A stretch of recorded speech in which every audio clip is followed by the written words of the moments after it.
lisons les rapports sur le climat, voilà comment nous imaginons notre planète dans une centaine d'années.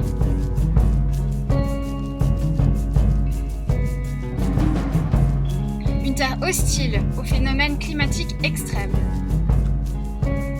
Un monde où les humains devraient subir les conséquences de leur emballement, après avoir trop longtemps oublié qu'ils appartenaient à ce qu'ils étaient en train de détruire.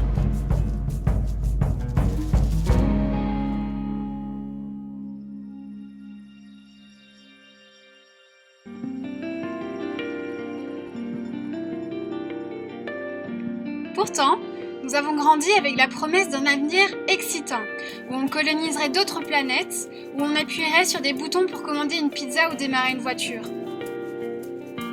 Puis nous avons vite compris que ce futur n'était ni réaliste, ni souhaitable pour la nature et les humains qui en dépendent. Alors, nous avons décidé de le créer nous-mêmes.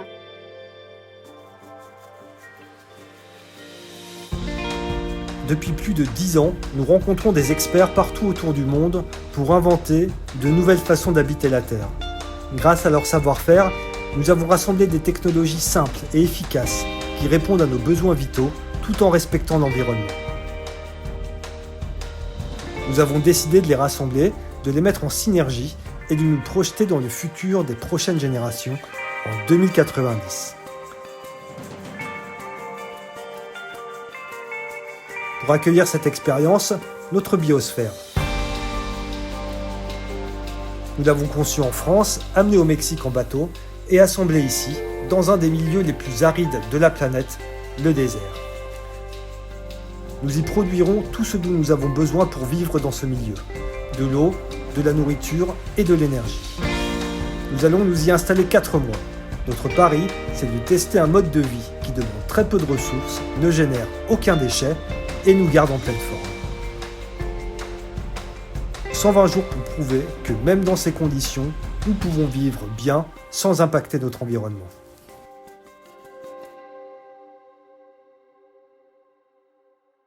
Salut! Alors aujourd'hui, c'est notre premier jour d'expérimentation de biosphère dans le Jour désert. 1. Ça fait des mois qu'on prépare l'expérience et donc on est super excités de démarrer enfin. On va pas sortir d'ici pendant 120 jours. C'est parti, notre biosphère prend son envol. Pour nous nourrir, nous allons cultiver une vingtaine d'espèces de plantes, des champignons, des algues et des insectes. Nous avons aussi installé un système d'irrigation et de quoi produire notre propre électricité. Mais pour que l'expérience fonctionne, il y a un élément vital, indispensable, l'eau. C'est notre principal défi, devenir autonome en eau. Mais dans ce milieu désertique, il n'y a ni pluie, ni source. Notre seule option, c'est de rendre l'eau de mer potable. Et pour ça, nous avons un plan, un désalinisateur.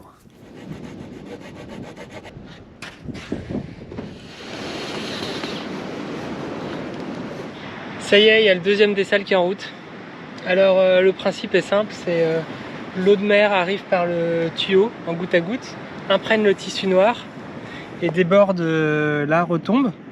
Mais entre temps, comme il y a une vitre qui est chauffée avec le soleil, et ben il y a une partie de cette eau de mer qui s'évapore, qui se condense contre la vitre et qui est récupérée dans la petite gouttière là. Et en fait, l'eau de mer, quand elle s'évapore, il n'y a que l'eau qui s'évapore, il n'y a pas le sel. Le sel, il reste dans le tissu. Et donc, c'est de l'eau pure qu'on récolte. Elle est salée ? Pas du tout salé. Combien de litres, tu dirais ? Ouf, même pas... 2 litres ? Même pas. 1,5 litre, je dirais.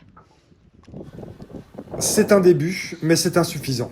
Entre nos besoins et ceux de la biosphère, notre consommation va croître jusqu'à atteindre 30 litres par jour. Nous avons prévu un stock de démarrage de 200 litres. En attendant, pas une goutte ne doit être perdue. Nous utilisons un système de distribution en circuit fermé. L'eau part de la réserve située sous le bac d'eau douche.